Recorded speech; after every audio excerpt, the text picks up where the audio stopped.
morning all. Today's topic for discussion is early childhood caries. Dental caries is the most common disease in children. It is about 5 times as common as asthma and 7 times as common as hay fever. Dental caries occurring in children below 6 years of age is ECC. So let's see the contents for today's discussion. That it includes the definition, stages of development of ECC, classification, etiology, consequence of ECC, prevention, management, and conclusion.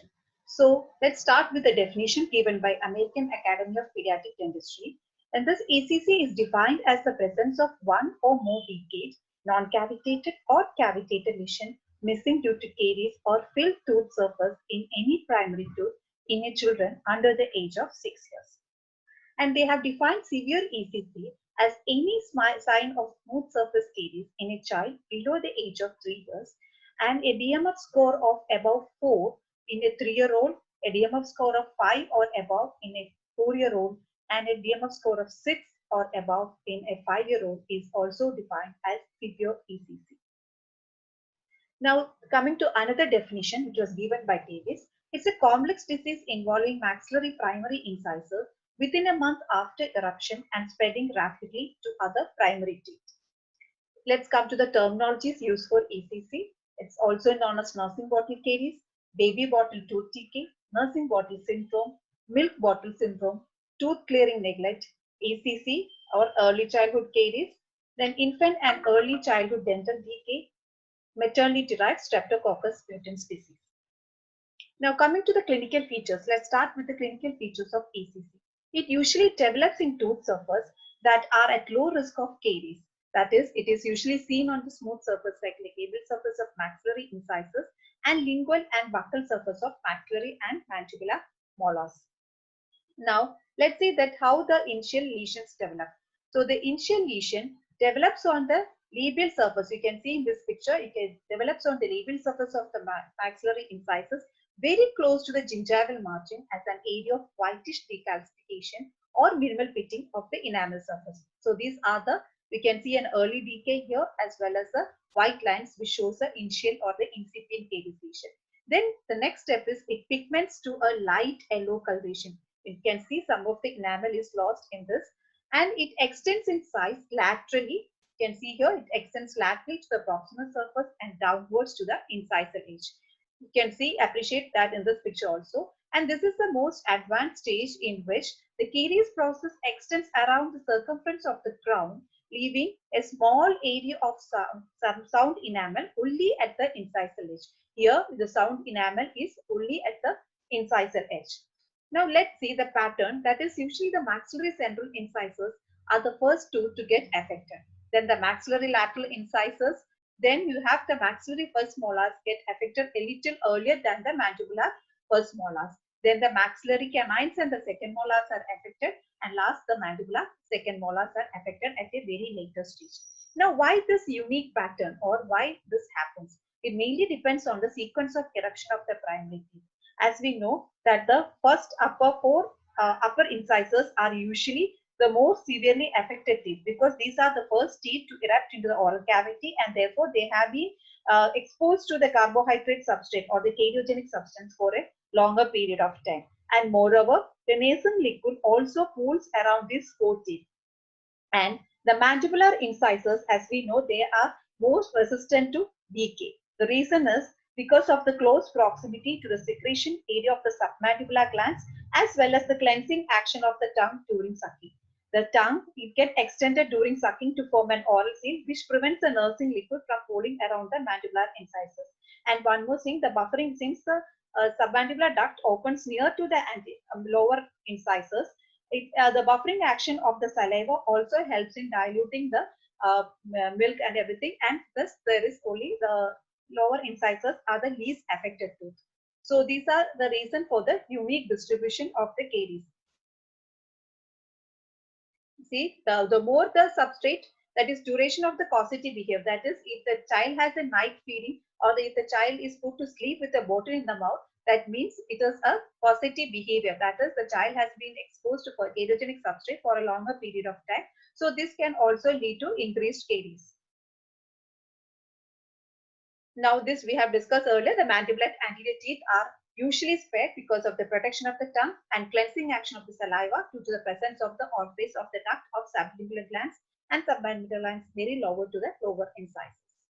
So now let's see the classification for ECG. How do you classify this? So the type 1, that is mild to moderate early childhood caries. These are isolated caries lesion involving only the molars and the incisors. And the cause is usually it's a combination of cariogenic semi-solid or a solid food and lack of oral hygiene. In this, the mandibular incisors are not affected, and it is usually found in very young children, that is between 2 to 5 years of age. Now, the second is the type 2 type, that is this moderate to severe form of early childhood caries. In this, the labiolingual caries lesions affecting the maxillary incisors with or without molar caries is seen. This is mainly due to inappropriate use of feeding bottle or at will breastfeeding or a combination of both with or without poor oral hygiene. In this also the mandibular incisors are unaffected. So you can see that in the first type, that is mild to moderate type, and moderate to severe type, the mandibular incisors are usually not affected. And this type of caries can be seen in children soon after the first teeth erupt into the oral cavity. And the third type, which is the type 3, that is the most severe form of early childhood caries. In this, you can see, appreciate in this picture, that is almost all the teeth are affected. It is due to the combination of cariogenic food and poor oral hygiene. In this, you can see in this picture, you can appreciate that the mandibular incisors are also affected. Now coming to the developmental stage of ECC, this is also a classification. We can write this also a classification as well as it is the developmental stage of ECC. In this, the first stage is initial stage, or it is a reversible stage. In this, it occurs in the age of 10 to 20 months. In this, mostly the maxillary anterior teeth are affected. You can see a opaque white demineralization in the cervical and interproximal side. That is, the caries has just developed. In the damaged caries lesions, that is 16 to 24 months, in this, the maxillary anterior teeth have already progressed from incipient caries lesion. They have gone to a yellow-brown discoloration, and the defects have reached the cervical interproximal surface. And there is, we can see as a first primary molar, that is maxillary first primary molar, are in the initial stage of the disease. That is, they are having an incipient caries lesion in the second stage. Then there's a deep lesions that occurs around 20 to 36 months of age. In this, the maxillary anterior teeth have marked enamel defects and there will be pulpal involvement also. It is at this stage the child starts to get pain because of the pulpal involvement. In this, you can see the maxillary first molars, that is the 5-4 and 6-4, that is the maxillary first primary molar, are in the damaged stage, and the lower mandibular first primary molars are in the initial stage, that is first primary mandibular molars are in the initial stage of the disease, and the maxillary first primary molar have already been in a damaged state. Next is a dramatic stage that usually occurs around 30 to 48 months of age. In this, you can see the maxillary anterior teeth, that is, most of the enamel parts of the enamel have been lost. That is, the tooth, there is a chance for crown fracture. That is, there is a large amount of demineralized dentine remaining there, and this can lead to fracture. In this, the maxillary first primary molars are showing deep caries lesions, and the lower mandibular first primary molars, that is the lower mandibular first primary molars, are in a damaged stage. Now let's see what are the etiological factors which causes the nursing watery caries or ECC, that is early childhood caries. So firstly, it includes the pathogenic microorganisms, as we know, the Streptococcus mutans. Then substrate, fermentable carbohydrate. Then you have the host, time, and other predisposing factors. So we'll go to one by one.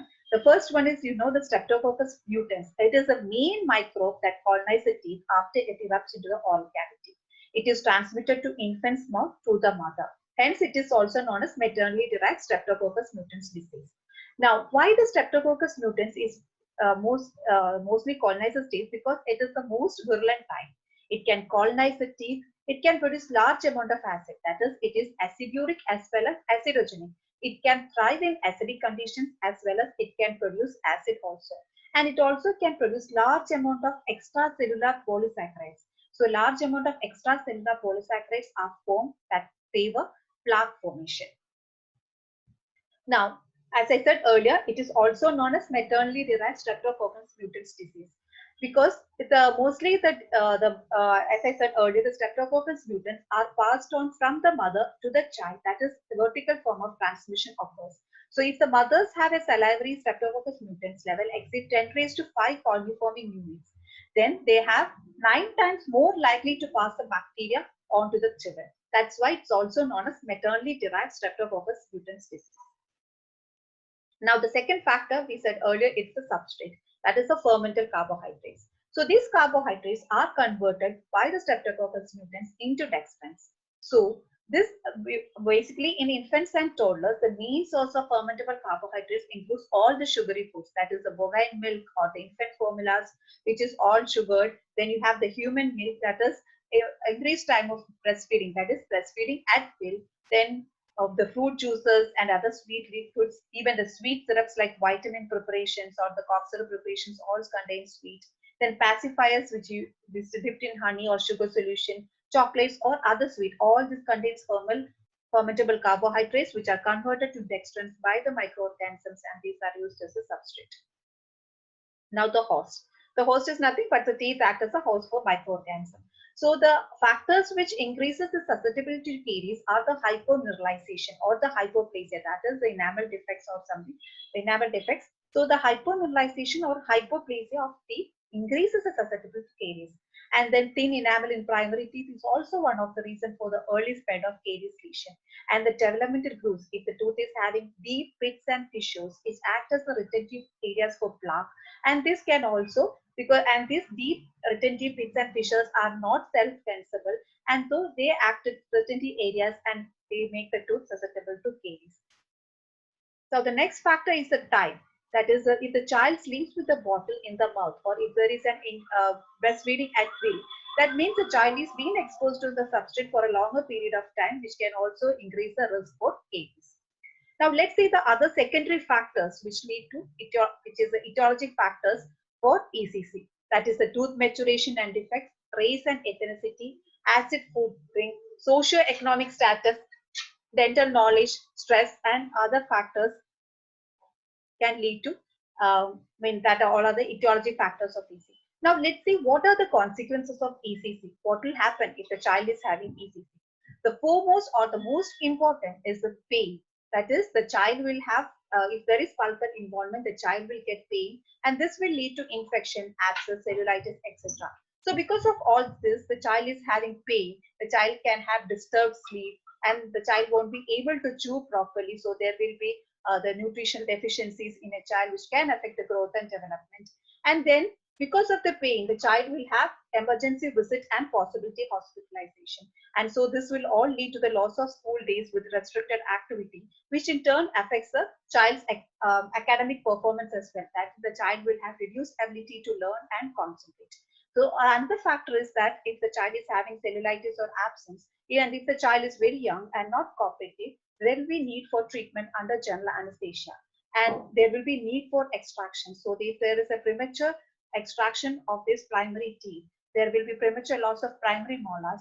This will lead to predisposing to malocclusion. That is, there will be space closure, and this in turn can lead to the ectopic eruption of the succeeding permanent tooth or the impaction of the succeeding permanent tooth due to space closure. So all this can lead to malocclusion.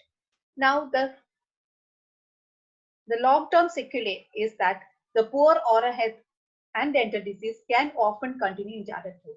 So the child who is having caries lesion on the primary teeth are more prone to get caries on their permanent dentition. And as I said earlier, that this will all affect the growth and development of the child, and this can affect the quality of the life the child is leading. So the child will not have a good quality of life. And the other thing is because of increased treatment charges, that is increased treatment cost and time for the parents. And if the lower upper anteriors are lost at a very young age, that is before 3 years of age, there will be potential to affect speech, nutrition, and quality of life. Now, these are the rare sequelae.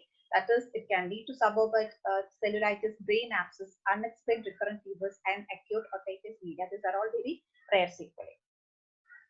Now, it is always better to prevent something. As the famous saying goes by Benjamin Franklin, an ounce of prevention is always worth a pound of cure. So how can you prevent ECC? So the prevention programs includes in mainly three stages. That is, you have the community level prevention, then you have the professional level, and then you have the home care. In community education, that is dental health education, that is educating the mothers to be pregnant mothers or the parents about the oral hygiene will help into preventing the ECC to a certain extent. Then you have water fluoridation, that is community and water fluoridation, community water fluoridation, and also developing the personal development of the child will also help in preventing ECC to a certain level. Then you have the professional level. In professional level, early detection, diet counseling, fluoride, chlorhexidine will all help in reducing the maternal level of that. As I said earlier, it is also known as maternally derived streptococcus mutans. And this microgenic bacteria, the cariogenic microorganism, are passed on to the child within the first 72 hours of life from the mother to the child. So, if the mother is more prone to decay, it is more likely that the child will also get ECC. So the prenatal counseling part is very important. That is, if the mother is having any caries lesion, you need to reduce the cariogenic microorganism level before the baby is born. So you early detection, then diet counseling of the mother, then fluoride application, use of chlorhexidine in mouthwashes or xylitol chewing gum will also help in the control of transmission of cariogenic bacteria from the mother to the child. Then home care, we can go for dietary habits, fluoride devices, and toothbrushing. So we'll be discussing each. So let's see the professional and home-based preventive approaches.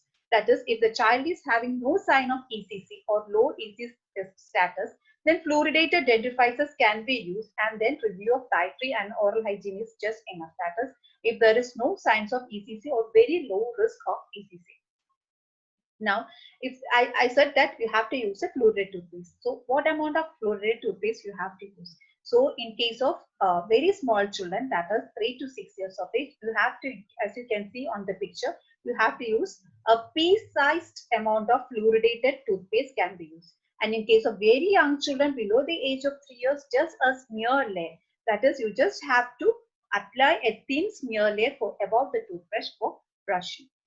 Now, when there is a sign of ECC in a child or high ECC risk status, what are you have to do professionally? You can go for fluoride varnishes. Then you can see all the deep pit and fissures. Then you can use chlorhexidine varnishes. Then you can use fluoride supplements and dentifrices as well as dietary counseling. That is, the child will have to reduce on all the sugary foods. Now, what are the AAPD or the American Academy of Pediatric Dentistry's recommendation for the prevention of ECC? Let's see it. So the first one is you have to remind the parents and the caregivers never to put the baby to bed with a bottle containing anything other than water or to allow feeding at play. So you should never put the baby to bed with a bottle containing a sweetened liquid. And nocturnal breastfeeding should be avoided. And oral hygiene measures should be implemented by the time of eruption of first primary tooth. That is, you can use a gauze piece to clean the baby's tooth, or you can use finger brushes to clean the baby's tooth as soon as the first teeth erupt into the oral cavity.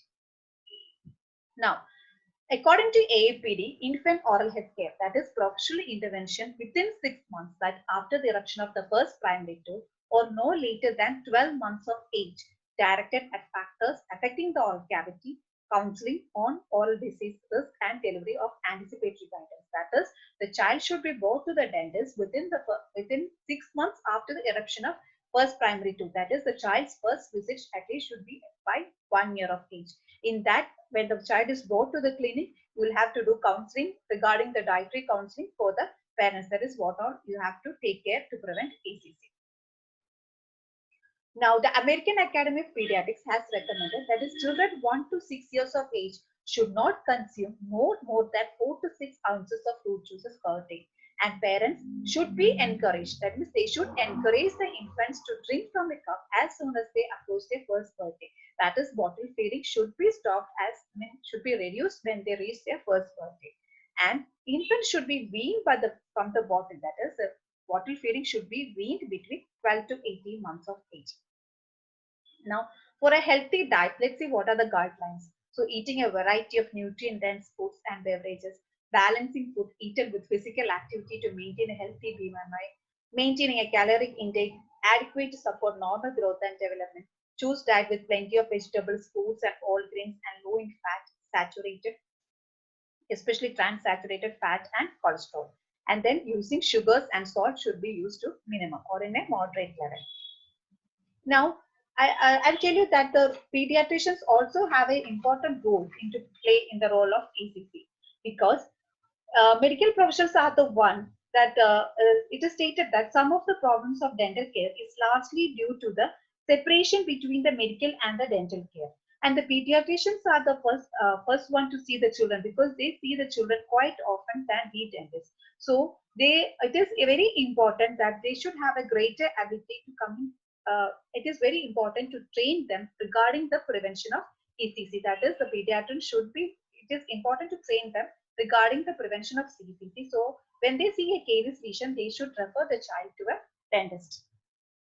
Now let's see the home care for prevention of ECC. That is elimination of the cariogenic food items from the diet, then substitution with tooth-friendly diet, that is sweet and all can be with replaced with nuts and all. Then discouraging bottle feeding at night.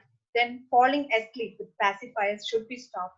Then cleaning of gum pads during infancy period is encouraged. Then digital or baby toothbrush, that is finger brushes, can be used as a teeth syrups. And initiating mouth rinsing habit after consuming any solid or liquid rinse, and regular visit to the dentist once in 6 months. So now, how will you manage a child with ECC? So it is basically like there are 3 factors which should be considered while managing a child with ECC. First one is discontinuation of the habit. Then you have to restore all the decayed teeth, and then educating the parent and the child. So in the first visit, suppose a child is coming to you with ECC, what are the things you have to do in the first visit? That is, in the first visit itself, all the lesions should be excavated. That is, whichever can be excavated should be excavated and restored. Indirect pulp capping or pulp therapy procedures can be evaluated. That means we can postpone it, or it can be evaluated by further investigation. If the abscess is present, it can be treated by drainage. Then X-rays are advised to assess the condition of the subcutaneous teeth, and the collection of saliva for determining the salivary flow and viscosity, and application of topical fluorides. Now, the second step is that parent counseling. That is, parents should be questioned about the child's feeding habits, nocturnal bleeding in nocturnal bottles, demand for breastfeeding, and the use of pacifiers should be done. Now, if the child has to discontinue the habit, that is, you have to identify the cause for ECC. It is mainly due to a defective feeding pattern. So you have to identify the cause, and if the child has the habit of sleeping with a bottle in the mouth, then there should not be any abrupt cessation of the habit. You have to gradually withdraw the habit. So in that, first thing is that you can reduce upon the sugar content in the milk. Then there will be serial dilution of the contents of the bottle with water. And then after that, clearance of the milk can be aided by intake of water after feed. And you can also encourage the child to feed with cup or spoon should also be encouraged. And you should counsel the parents and tell them that infants must be weaned by 12 to 14 months of age. Then you should tell the parent about the dietary modification. That is, elimination or gradual reduction of sugars must be done. And depending upon the child's age and chewing capacity, natural foods like fruits should be given. And then oral hygiene measures should be implemented. And the parents are advised to maintain a diet record of the child for 1 week. That is, what all the child takes in 1 week, which includes the time, including the time. That means how often the child is snacking, or how often the child is taken the sugary foods, the amount of food given to the child, that is how much amount is given, the type of food, and the number of sugar exposures. So the parents are advised to maintain a diet record of the child for the first week. That is, the patient is asked to maintain diet diary in the first visit itself, so that the child can bring it to when he comes for the next visit. And the second visit, that should be scheduled 1 week after the first visit. In this, we will analyze the diet chart, and we will explain, because you are taking so many sugary foods, you have a more tendency, or you are more susceptible to caries. So all those explanation is given of disease process of the child's teeth is given to the parents. Then you should isolate the sugar factors from the diet chart. That is, you should see the number of sugar exposures the child is getting, and you should try and control those sugar exposure. As I said earlier, the sugary foods can be substituted by taking nuts and all, or fruits or something else. Now, and in the second visit, we said in the first visit that all the cavities need to be restored. So we can reassess the restoration as in if you need to do it again, or if you need to repeat the treatment, that can be done in the second visit. Then caries activity test can be started. That is how, like, what are the caries activity test should be started, and it should be repeated at monthly interval to monitor the success of treatment. Then in the further subsequent visit, that you should restore all the grossly decayed teeth, endodontic treatment for teeth where the teeth has been pulpily involved, including the pulpotomy, pulpectomy procedures have to be done. In case of the unrestorable teeth, that is, it cannot be saved by pulpectomy or pulpotomy, then extraction of those teeth followed by space maintainer has to be done. And crowns should be given for grossly decayed and endodontically treated teeth. And review and recall should be done every 3 months. That is, in case of severe ECC, the recall of the patient should be done every 3 months. So to conclude, the better knowledge of the cause of early childhood caries and its effective strategies to reduce its risk should produce enormous reduction in the initial and long-term dental treatment costs, as well as the pain and suffering of the affected children. So we need to have a thorough knowledge of ECC so as to prevent this disease from happening, and if at all it occurs, how to manage these children. Thank you.